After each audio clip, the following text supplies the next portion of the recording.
You're on camera. Say hi to the people.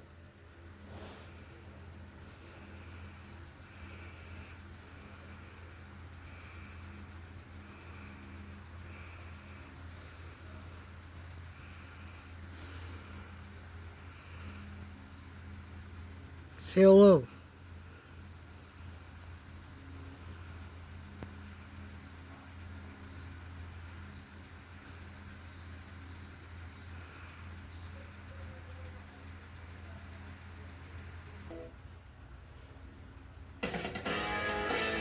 Many questions in the days leading up to this game about how the Colts would bounce back to that difficult loss last Sunday to the Rams, but they answered that question early and often in a convincing win over the Raiders on this Sunday. Las Vegas scored a field goal on their opening drive, but the Colts were an offensive machine after that. Daniel Jones' touchdown pass to Tyler Warren gave Indy the lead early in the second quarter. Jones would throw another TD later to Michael Pittman Jr., part of a largely efficient 212-yard showing for Jones. Having a strong first half and getting out to a big lead, and then coming out in the second half, there's no let up. Guys are still hungry and ready to go.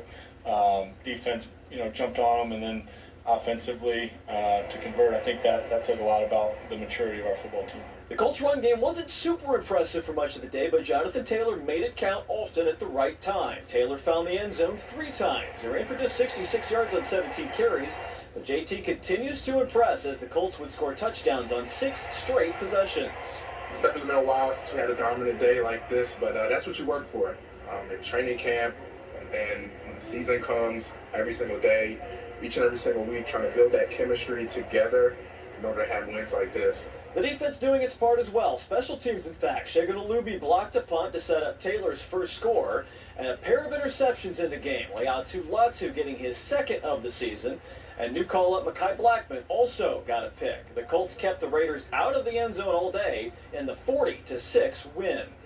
Last week was last week, and that's the National Football League. You don't ever want it to happen, but it's next day mentality. It's one day at a time. Enjoy the process of getting better every day and growing as individuals. And our guys were locked in all week. I thought we had a hell of a week of practice, and to see it come to fruition, here on Sunday, just hats off to all the guys and all the coaches. There will be some concerns for the Colts heading into Week 6. Kicker Spencer Schrader was injured on his second point-after attempt, a right knee injury. Coach Steichen said after the game it doesn't look good, so we'll see how that affects the special teams going forward. Colts are home for 2 out of their next 3. The Cardinals come here next Sunday, and Indy will head into Week 6 as the leaders in the AFC South Division. This is Fox 59 Sports Overtime. Let's go.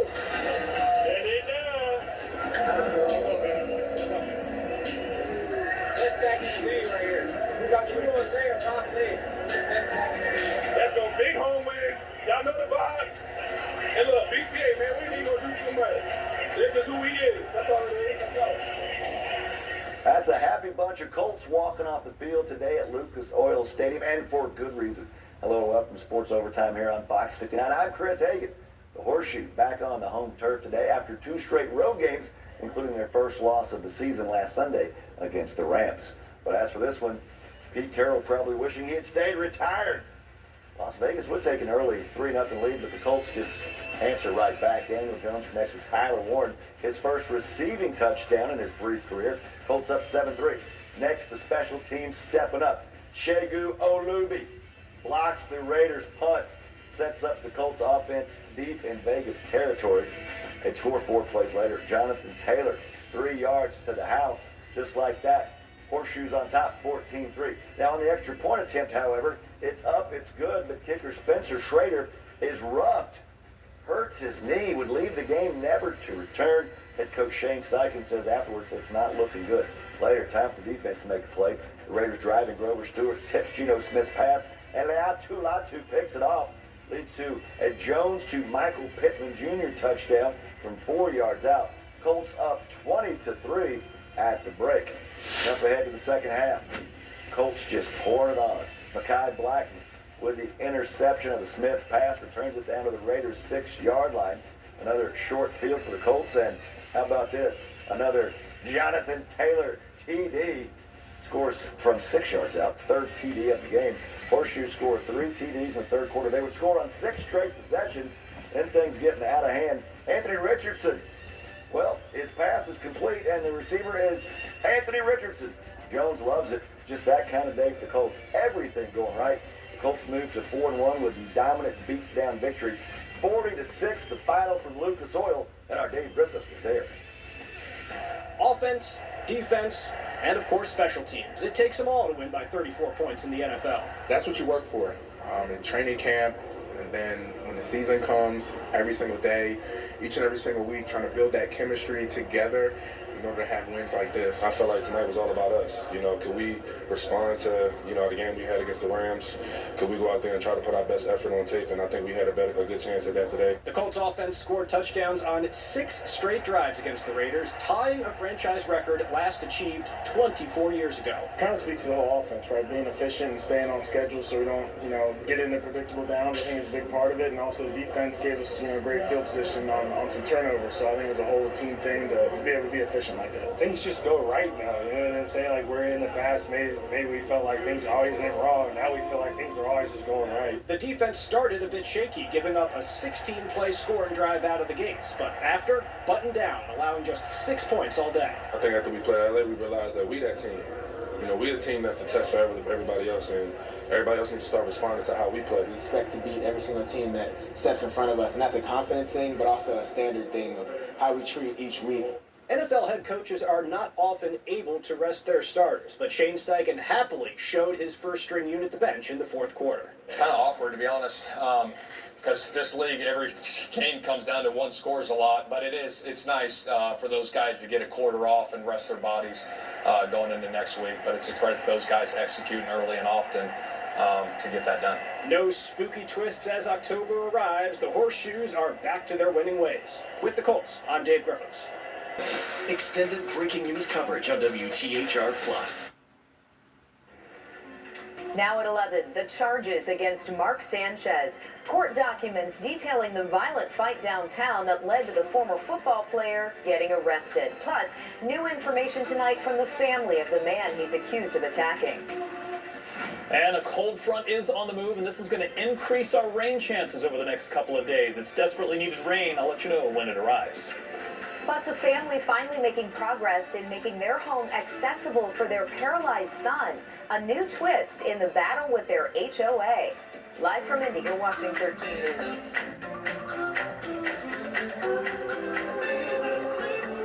Former NFL quarterback Mark Sanchez due in an Indianapolis courtroom this week after a fight and stabbing downtown. Lights come on. You know it's time for Operation Football. 13 Sports, Dominic Miranda and Eli Gang bring you every moment. Operation Football, Friday on 13 News.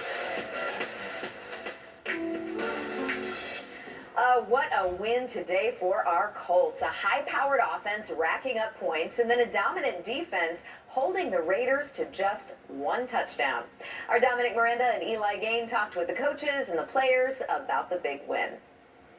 Welcome back into Lucas Oil Stadium, where we just witnessed a beatdown. The Colts winning by a final of 40-6 over the Raiders and are now 4-1 on the year. A lot of good stuff that happened in this game Sunday. No question about it. And you can talk about the schedule, the Dolphins, the Titans, the Raiders. It's not so much the what for me, it's the how. Yeah. Beating these teams and beating them handily. That's what good teams do to inferior teams. And on offense, it was another extremely efficient day here on Sunday. Daniel Jones, 20 of 29, just over 200 yards. Nothing eye-popping on the stat sheet, but just keeping this offense on the field, converting on third downs, running the operation smoothly. It's become standard for this offense and Daniel Jones. Jonathan Taylor, 3 touchdowns. Josh Downs leading the receivers with 6 receptions, but everybody getting involved. Tyler Warren getting involved. Ashton Doolin come on down. A great day for him. The camaraderie, the togetherness, everything about this offense was clicking here on Sunday. 40-6. That's not a slouch. 6 straight possessions scored on.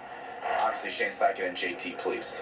I just think we know it takes all of us. The offense playing with the defense, special teams making plays as well. I mean, when you have a team that plays complementary football, you get these type of days. And the only thing is, it's about stacking those days week in and week out. Daniel's playing at a high level, and guys are just believing in each other and believing in the process of what we're doing. And You know, it's been really good. I think today, too, I just want to mention, like, our defense giving up 6 points is huge. I thought those guys played incredible. They were flying around making plays. It was fun to watch. So what's a phrase you always want to hear on game day? Complimentary football, and that's exactly what happened. So you talk about the offense. Well, how about the defense showing out today and keeping Vegas out of the end zone totally, just holding them to 2 field goals? You talk about getting off the field on third downs. They struggled with that a little bit early on, but then they just shut the door. And there was plenty of opportunities where the Raiders could have maybe punched it in at one point. But no, the defense locked it up. 2 interceptions. Latu, he has 2 of them now on the year. He has more picks than sacks. And then Mekhi Blackman also had an interception that nearly went for a touchdown. And special teams, too. You got to include them. They had a touchdown called back in this game. That was unfortunate. They also had a blocked punt that led to a short field and another touchdown. I feel like all the guys said we were a real close-knit team. Like, we really enjoy each other. You know, those bonds and those relationships are real. I think that started in the spring. I think we got a purpose together as a team, playing for Jim. I think that means a lot to every single person in this building, from ownership to the last man on the roster. And like I said, man, Shane just got us on the wave of just getting better every single day. And I think over time, that's what ends up making a difference. Let's go, big home win. Y'all know the vibes. Yeah, so Zaire Franklin, big part of why this defense was so good on Sunday. They had several, third down stops, fourth down stops. He was an animal today. And again, the leadership from him and everyone on this team seems to be really getting along, and the vibes are high. Obviously, winning helps that, but I think that needs to be in place to have winning as well. So 40-6, Colts are 4-1. Vibes are high here in Indianapolis, and why wouldn't they be? They got Arizona next week right here at home. It's another winnable game. We'll see if the Colts can keep this thing going. We have a full post-game analysis for you on WTHR Plus. You can watch right now. We'll see you next time. He was an Indy favorite for the short time he played here with the Colts, and 53 jerseys were all around Lucas Oil Stadium today as Shaquille Leonard returned to officially retire as an Indianapolis Colt, a career that was shorter than most would have expected, but he made such an impression over the course of his time here wearing the horseshoe. And Shaq was back here today one more time to salute the fans and be saluted himself as well, here with his family, including 2 daughters and his son. Shaq was Defensive Rookie of the Year upon his debut in Indianapolis. 4 times he was named an All-Pro. An amazing resume for a guy who came here from South Carolina State University. Was considered a risky pick for the Colts then, but even now, Leonard's efforts and his legacy remain strong around the Colts community. I'm just grateful for the opportunity, man. I come from a small town, from a small school, and they wrote me off a long time ago.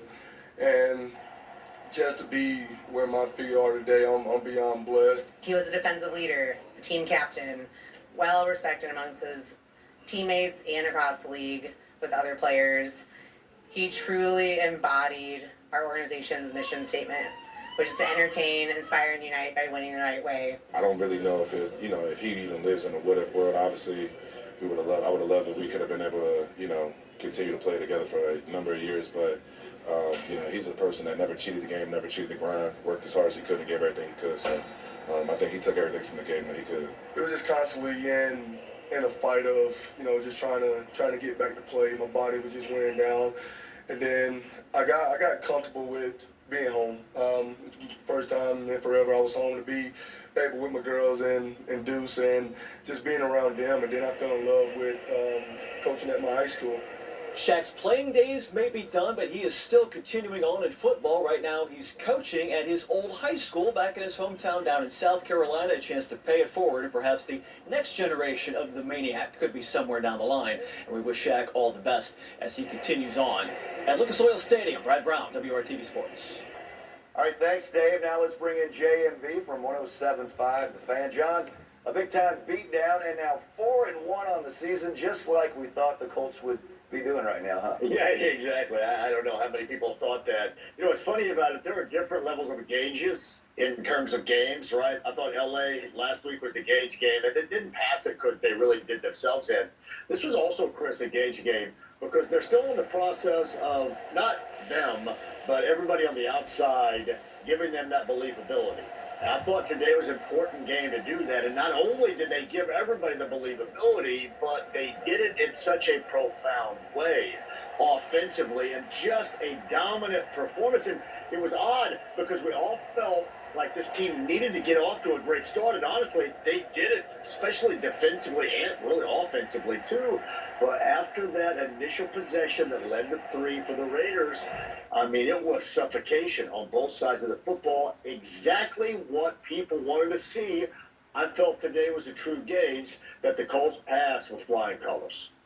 Yeah, I could see a lot of the fans and some people in the press box as well when the Raiders are going right down the field there, missing one of their biggest weapons. You're like, uh-oh, is this going to be one of those games? Because you see them every week. Inexplicable losses for good teams, bad teams somehow getting a win, but that was not the case. And you can only play the schedule in front of you, and that's what the Colts are doing. And all these wins, you stack them up, and they count at year's end. Yeah, I just thought the word suffocating came to me a moment ago because that's what it was like, really on both sides of the football after those initial possessions, both the Colts offensively and their initial possession. On the defensive side, after that, everything was suffocating. I mean, it was an avalanche. And again, this Raider team was right. If you watched them last week against the Bears, and really they hadn't played well, and Geno Smith hadn't played well since week 1 in Foxborough. But that's what you have to show, and that's how good you have to be. Chris, they had today against the Raiders. You saw what happened in Arizona with the Cardinals losing to Tennessee on all that wackiness today. We know how they are. That's certainly a winnable game. The Chargers look beatable now when they go to L.A. They lose to Washington today, and then I think you get Tennessee after that again. So the schedule, at least going to the mid-portion of the season, Chris, is setting up really good for this Colts team off to a tremendous start. You want to win the turnover battle, you want to win on third downs, and you want to win in the red zone, offense or defense. And I heard Rick Venturi talking about that in that broadcast. He was super excited about how the Colts took advantage of red zone trips and were stingy with that red zone D. Well, Chris, that had been problematic up until that point, the red zone, and they stuck it in the end zone a ton today, as we saw, especially Jonathan Taylor. You know, the other thing that has stood out to me is their defense against the run, not in particular between the tackles, but once you get outside. And you know, Ashton Genty was kind of turned loose a little bit last week, looked really good against the Bears. That's the one thing that I'm going to watch if teams really try to stick to the run. The Raiders clearly couldn't stick to much at all today. But other teams in the past, Chris, haven't stuck to the run against the Colts. I wonder if that may become a philosophy against this Colts team, especially trying to get it, you know, outside the tackles here and see what you can do running the football. But until that point in time, I mean, the Colts look as strong as anybody. And really, that Rams game, they look just as good, if not better than the Rams. They just had some mental errors right there in the end of that loss last week. But they really made up for that and then some against this Raider team today. I guess the only setback would be the condition of Spencer Schrader. The kicker's been tremendous. And then just kind of a fluky play, and he goes down and out. Well, we got a Blankenship reemergence here, you think, maybe? Goggles coming back? No. All right, John. We'll leave you be on that note. Hey, JMV 107.5, the Fan, starting tomorrow at 3. John, we'll listen to you then and talk to you next week. You got it, Chris. Thanks, man. All right, let's hit a break. When we come back, the return of a Colts fan favorite. It's game day, baby. The jerseys are ready. The horseshoe face paint is ready. Even the dog's ready. The wings are hot. The drinks are cold. Collect your Blue Crew and watch your Colts.